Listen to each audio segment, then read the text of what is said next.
Hi everyone, Paul here from FamilyWheels.ca with another car review for your growing family. And the last time I saw you in an Acura RDX, well, Roger was just learning how to walk, and I had a little bit more hair back here. That was the fall of 2015, and there were a lot of things that I really liked about the second generation of the RDX. A smooth, powerful V6 engine, a more spacious trunk and second row than I really expected for a compact luxury SUV like this. My biggest beefs, well, there were the seats that were more like sitting in church pews than in a luxury SUV. Also, that split screen infotainment system, way too complicated. I was not a fan at all. Well, we fast forward here to the 2019 model year and we're looking at a brand new third generation vehicle in the RDX, and it's brand new right from the ground up as well. So now, rather than being based on the same platform as the CR-V or the Civic as we've seen in the past, the RDX has its own standalone platform. It's a little bit bigger, it's a little bit more expensive, and interestingly, it's going back to some tech that was in the earlier versions of this car and then ditched. Things like Acura's super handling all-wheel drive system. And just like we're seeing across so much of the industry, we're back into a smaller four-cylinder turbocharged engine in this vehicle as well. But how does it all come together, and how are the seats and the infotainment system? Let's check it all out this week here on Family Wheels.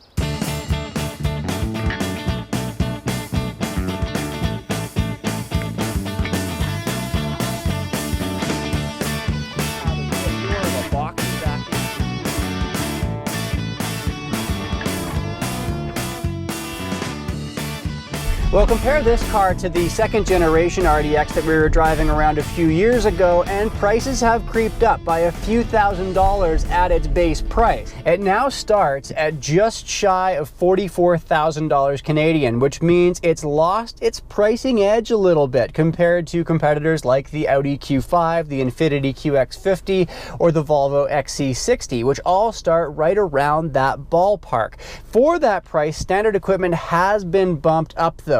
A huge panorama sunroof, 12-way adjustable front seats, a 10.2-inch infotainment system screen that now has Apple CarPlay as standard. You get all those Acura Watch autonomous driver features as standard, things like lane keep assist, adaptive cruise, collision mitigation braking, and auto high beams. You also get 19-inch alloy wheels along with these very powerful LED dual headlights up front, a power tailgate, and remote start for those brisk Canadian mornings. Then there's the tech trim, which gives you Acura's in-house navigation software, a better sound system, blind spot monitoring, and a couple of USB ports in the back seat. But that's going to add an extra few $1,000s to your price tag. But it's the a-spec trim that Acura seems to be really excited about. It's all new and is expected to be a very popular, sportier looking choice for people, adding more aggressive body styling, suede-like Alcantara seats, which would be a doozy, by the way, to keep clean with kids. There's also larger 20-inch rims, ventilated front seats, and a heated steering wheel. The Elite trim gives you real leather. The lowest two trims have faux leather. You also get a hands-free tailgate and folding side mirrors, among a few other things. And if you really want it all, there's this as-tested Platinum trim, piling on adaptive damping suspension, 16-way adjustable front seats, a heads-up display projected on the windshield in front of the driver, a 360-degree parking camera, and these contrast-stitched pipe seats, which look really good. As tested here though, it comes in at almost $55,000 Canadian, and that's a big ask considering that the absolutely gorgeous Inscription trim in the Volvo XC60 that we tested during the spring is just a couple $1,000s more. That's a car that is more powerful while still being more fuel efficient during our tests anyway, and it also gives you an interior and seats that are really quite tough to compete against. So what makes the RDX stand out? Well, first, there's the powertrain. Gone is that old school V6, and instead we have a 4-cylinder, 2-liter turbocharged engine on board. Also gone is the 6-speed automatic transmission, instead replaced with a 10-speed automatic. And this engine and transmission combination really sings together. Like the 2-liter turbo that we tested in the new Honda Accord a couple of months ago, the company has managed to almost entirely avoid that pesky turbo lag that we're dealing with in so many of these smaller turbos. It's still there, but it's really quite negligible, especially when you put this car into Sport Plus mode. Off-the-line performance is pretty frisky. And while we've actually lost 7 horsepower here compared to its V6 predecessor, torque has been bumped up. And that means that you can access those 272 horses more easily. And this 10-speed automatic really glides through the gears beautifully. It's like a pianist running her hands along a keyboard. In fact, you can jump up to 4 gears at a time when you really put down the hammer. So that power is there for you really as soon as you need it. That said, a big reason why so many car companies are going toward these smaller turbos is because you can get that bigger power while still offering improved fuel economy. At least that's the theory. But in the real world, when a turbo starts spooling, it can quickly torpedo your efficiency. And that's what I'm seeing here. There's really just a slight improvement in economy compared to the previous generation. We averaged in the V6 11 liters per 100 kilometers over a week of driving. And here in the latest RDX, it's 10.6 liters per 100 kilometers, which is kind of a drop in the bucket. And Acura is suggesting that you should use premium unleaded too, which is a bit of a killer at the pump these days as well. Here's something interesting though. We're actually seeing the return of Acura's super handling all-wheel drive in the 3rd generation of this car. That's something that was ditched for the 2nd generation RDX. Now what this system can do is, under extreme driving situations, provide both much more power to the outside rear wheel while delivering slight braking to the inside front wheel. And that combination will help track you out of a potentially dangerous situation. The rub though is that you have to have the guts to keep your foot on the gas through that corner. Most drivers though, when you are kind of under stress like that, are either going to come off the gas or even brake. And when you do either of those things, this system's not really going to ride in to save the day. Now, if you do feel like getting a little bit more aggressive, you can dial in the sportiness in the RDX with this drive mode select dial, which I honestly find a little bit too prominent in the cabin. It takes up a lot of real estate in here, but especially in this Platinum Elite trim with those adaptive dampers, the difference between comfort for a more cruisy driving experience and sport or sport plus is pretty marked. The engine revs higher, the car tenses up, the cornering feel becomes far sharper. It actually is a very eager cornering vehicle for a decently sized SUV, which makes the standard equipped paddle shifters a welcome addition too. And from the outside, the new RDX certainly looks far sportier and aggressive as well, doesn't it? We've got this longer, more sculpted hood up front, which gives it a much more muscular stance. It's also over an inch wider, over 2 inches longer, and that makes for a roomier cabin. And when you jump inside, it feels really good with far more supportive seats for 2019. I was glad to see that. These 16-way adjustable seats in our Platinum Elite trim have really let me dial in the bolsters, lumbar, and thigh supports to just the way I like them.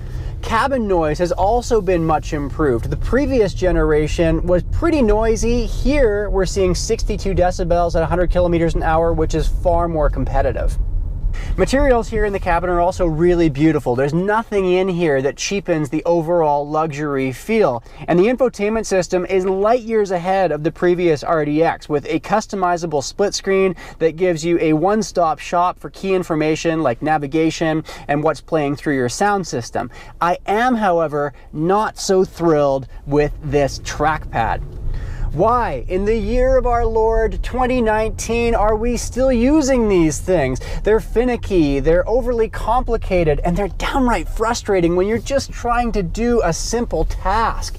We have Audi doing this still, we have Lexus guilty of this, when we've got BMW with a nice dial system that they've really figured out, when we've got a really excellent touchscreen even from companies like Ford. We have alternatives, and given that Acura has really dialed in their system here and come so close to getting it right, it's a shame to see this trackpad kind of dragging it down. And while it is cool to see Apple CarPlay coming as standard for the first time in the RDX, Android Auto isn't available yet. Acura says they're still working on it, but there will be a backwards compatible patch once they get it right. Also a shame is that wireless charging for your phone isn't an option on any trim in the RDX, but there is a great place down here below the console to store your smartphone or your wallet. And I really dig these floating center consoles. It's just a nice place to stash things. Now here's something interesting about this latest RDX. Even though it is longer for 2019, the second row dimensions when it comes to legroom haven't changed at all. But that's not necessarily a bad thing, because that second generation RDX already had really excellent second row legroom for an SUV of this size. It's roomy enough for 3 adults to fit across that second bench, and the flat floor across the second row means that the person in the middle isn't going to have their feet uncomfortably perched on top of a great big hump either. So with all that space, it should be no surprise that our rear-facing car seat test came in with a solid 30 inches from the back of the front passenger seat cushion up to the glove box, and that easily beats out much larger SUVs like the 7-passenger Toyota Highlander, and it also does circles around many other vehicles in this class like the Audi Q5 and yes, the Volvo XC60 as well. Where space has been increased quite a bit for 2019 though is the trunk, taking the RDX from an already solid 732 liter capacity all the way up to 835 liters. That is really, really good, and it means that we had more than enough room for our standardized trunk test, a stroller, a diaper bag, a couple bags of groceries, a soccer ball, and a backpack. We also have lots of room for our big 80-pound dog Comox with no issues at all. And unlike some other manufacturers like BMW, who do give you more trunk space, but at the cost of giving up a spare tire back there, you still get a spare here in the RDX.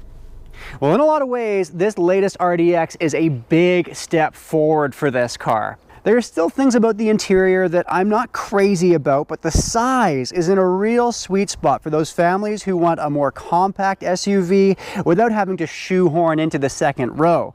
And for those of you who are a bit forlorn about the demise of the old school V6 in the RDX, take this one for a drive before you come to any conclusions, because it is still a willing, eager little ripper.